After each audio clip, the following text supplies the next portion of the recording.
Hey folks, it's Amy McDonald here, yoga business coach. Welcome to the Abundant Yoga Teacher vlog. We are sitting in the sun, me and the hound. It's an absolutely glorious winter morning here. I hope you're having a beautiful weekend as well. Today in the vlog, a couple of things, fun things that have happened during the week. First up, I've got some footage for you from the Growing Your Yoga Biz orientation materials. So if you want to have a little bit of behind the scenes content from that program, I'm talking in this vlog about the importance of radical personal responsibility and what that is. And I'm also going to share one of my bugbears, which is unsolicited advice. Not anymore. We follow a no excuses policy in GYYB. That means, this is one of my favorite things ever, taking radical personal responsibility. Radical personal responsibility. You know, we know that the only person we can actually influence and change is ourselves. And so from that principle, when it comes to life and business, the only person that we can expect anything from, that we can require to show up in a certain way, that we can call on to act in a certain way, is us. If there is going to be a solution, it's our job to find it. If there is going to be a way to mitigate a situation, it's our job to find it. When we take radical personal responsibility, we won't be looking for external excuses. Here's the other thing that radical personal responsibility gifts you, right?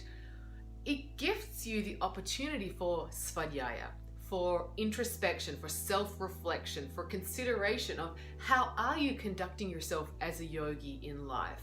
For example, one of your students, actually here's a good one because I get this one from you guys a lot.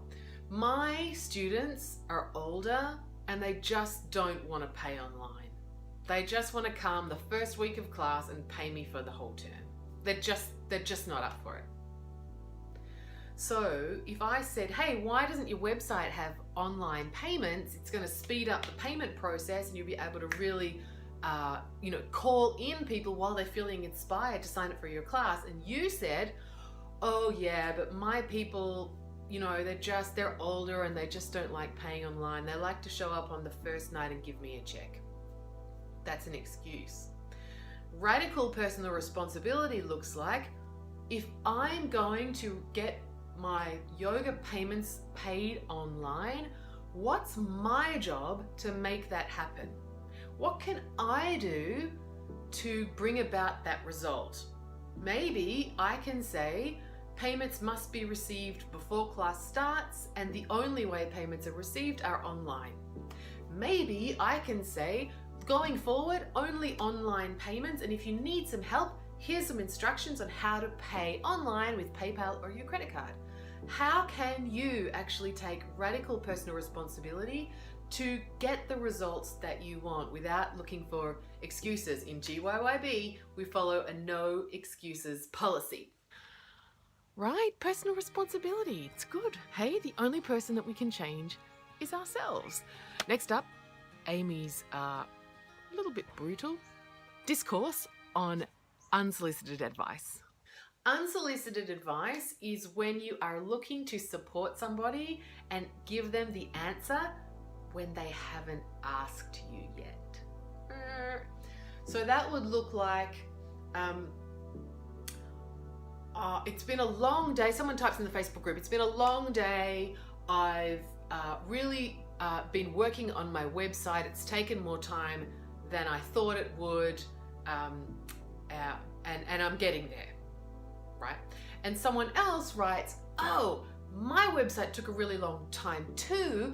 The way that it worked out for me was I rang the tech support and then they helped me there, and then I hired a webmaster and she helped me do that, and then I took an Epsom salts bath and that really calmed me down, and then I put on some chamomile essential oil and I felt much, much better. Right? There's nothing, that's beautiful. Sharing is beautiful if someone actually wants to hear what you have to say. Solicited advice, hey, tell me what you think I should do, is awesome.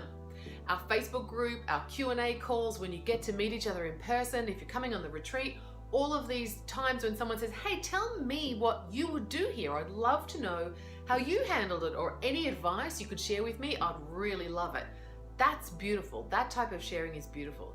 But if someone hasn't asked for your advice, please don't share it. One of the reasons, there's two reasons why I'm particularly incensed about this business sutra. The first one is I hate it. I hate it when someone tells me what to do and I haven't asked them. Well, you should get your kids to like help you around the house. I don't have any kids. If I had kids, I probably would have thought of that myself. It doesn't help me right now. I can't stand unsolicited advice. It drives me bingo bongo. That's partly because I'm a coach. I'm trained to, not do that. But anyway, that. But the second thing, and more seriously, why I'm particular about this particular sutra is that there are people that come into the GYYB community where for karmic reasons, they've arrived here, and part of the work they are here for is to heal tendencies for people-pleasing and codependency. People who have a desire to serve and a big open heart and tend to jump in to help other people as a default. Now, if we all are taking radical personal responsibility here, none of us needs saving. But some of us have the desire to jump in and save. I can do it. I can make you a casserole. I can help fold up all the blankets at the end of class. Amy, you don't have to worry about me for that. I can figure it out for myself. I can help you with this thing.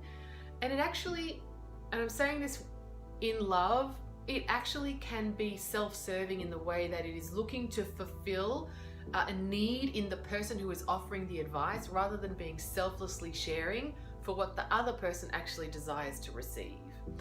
So I am in love requiring that if you know you have a tendency to jump in and tell other people what to do, even if you genuinely feel that you're doing it from a place of love because you really want to help, try not to. Try not to give any unsolicited advice. And for the little while we're getting used to this, if I see any in the Facebook group, I'm going to make a loving comment that maybe not just yet. So time to change gears slightly. Something else fun that happened during the week here at Amy McDonald HQ was a training for my Keep Growing Mastermind. So that's the elite coaching group for people who have already been through the Growing Your Yoga Business program. We had the beautiful Renee Shea come and talk to us about personal branding photography. So I've cut down some of her fantastic content and I really hope you enjoy it. It's coming up next. Doesn't Renee look glam? So Sadie, can you see me? That is just pink lipstick. No, I'm sorry. Okay, cool. If I put pink lipstick on in this moment, actually, I did a whole lot of video recording yesterday and had my hair blown out, did all the video recording, went down the street to get something, dog food, and I bumped into one of my yoga students and she looked at me, didn't see me, and then I said, it's me, it's Amy, and she said, oh, and she said, oh, I said, I've been shooting videos. She said, oh, your makeup is so heavy. I didn't reckon. I suddenly felt like a drag queen down the street.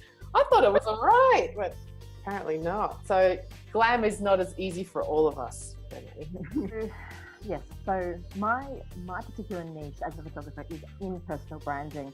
And I come from the angle of trying to understand and then share who somebody is. And I think that's what Amy's touching on here, is that once upon a time, people just got photos when they got married or when they had babies, or if they were going to be a model in a magazine. So it sets up this expectation that if you're going to be in front of the camera, then you're a certain type of person, or it's for a certain specific reason, like a wedding and something like that. And it means that then there's this whole group of people who know business-wise they need to get visible and get out in front of their business, but have this mindset that's about getting that they have to be a certain way in order to get their photograph taken. And it's not the truth. And it's actually not very helpful for folks in business, because we come from that position of going, well, I'm not going to do it because I'm not XYZ, or I'm not going to do it because I haven't lost weight, or I don't want to be visible and get out there. So I think it actually hurts people, this mindset about having to be a certain way in order to get photographed. So that's my shtick. asking. People have so much fear about having their photo taken. Why do you think that is? So this barrier is real in the sense of we can see in other people things that we can't see in ourselves. And so when we're getting in front of the camera, every possible thing that we can imagine as to a reason why we shouldn't get in front of the camera, it just goes bam right in front of us. And it then makes us tense up. It makes us feel like, what's my swearing level here? Go for it. Okay, good, because I'm going to have to consciously censor myself. People that they know me, they know that I punctuate with the F-bomb, like go for it. And now my other question would be, and not question, my point would be, okay, so say for example, you owned a bricks and mortar store, right? And you worked behind a counter. Do you, and anyone who's had a face-to-face role, you interact and see the clients and your customer base all the time, right? Yes. You know what I mean? And it's like, so how is this any different? In fact, you've got makeup on, girl. You've got somebody who's made sure you've got dressed properly. So you are actually more fun right now than what you are when you see your clients. So why worry? You're right. Why the hell do you worry? And this is the thing, right? Is because we mostly run online businesses, or we have a component of our business that's online that we're selling. Mm-hmm. And that is not a separate thing. It's still business. You're still making a connection with people. You're still talking and interacting with people. You're just doing it online. And it's like, so it's still you talking to somebody. Just like it's still you standing over a counter and talking to somebody in a grocery store. Mm-hmm. It's no different. We just have to take a photo of that to make it visible for people. It's so simple, but I never thought about it like that. That's blown my mind. I'm just going to wear this next. No, not really, but I take your point completely. It's very, yeah, you're right. You look so much better than you normally look. What are you even talking about? Exactly. It's like, holy. And yeah, anyway, that's beside the point. So give us some techniques, Renee, or maybe like your one favorite thing to say to someone who's in front of the camera and obviously wooden and nervous, and like, how do you get them into the feeling a bit more comfortable? Yeah, look, the one thing apart from telling them just to chill, right? And that constant reassurance that they are doing fine, because they are, because at this point in time, everybody's all up in their heads, right? And when you're trying to pose somebody and get them to relax and look like themselves and not some high kind of stiff person, you really need them to relax. So telling yourself to relax is number one, and breathing, and finding I want to say a happy place, but it's more about finding that vibe inside of you that is you when you're working with your client. So one of the things that I will do, particularly with people who I'm struggling with to get to that chill point, is, okay, so tell me about what you do. Tell me about your client, or pretend I'm a client and talk to me as if you would your client, because most of us in our happy place are when we're interacting with in our flow, in our zone, and talking with people. And so that's where I need to get them mentally. So when you're in that point, and you are stressing out, and look, I can't say how other photographers would do this, but that's the kind of place that you need to get yourself to. So it's taking away the mental thing, this is me and that's a photographer, going, this is me and that's my client. And talking to that person as if it's your client. Engaging, if you talk with someone in a coaching session and you tilt your head and you lean in, well, that's kind of partially what you need to do, because that's you, that's how you interact. I love that. So so approaching the shoot like you would be dealing with a student, rather than that, oh my goodness, I'm in front of the camera. And I agree with you completely. And I'm still using the brand colors that you picked out for me. Do you know how many blue and purple pairs of yoga pants I own now? Oh God. And I'll see something and I'll go, oh, high five. Yeah, go. I don't have any gold yoga pants yet, but who knows? Who knows? That would be kind of fun though.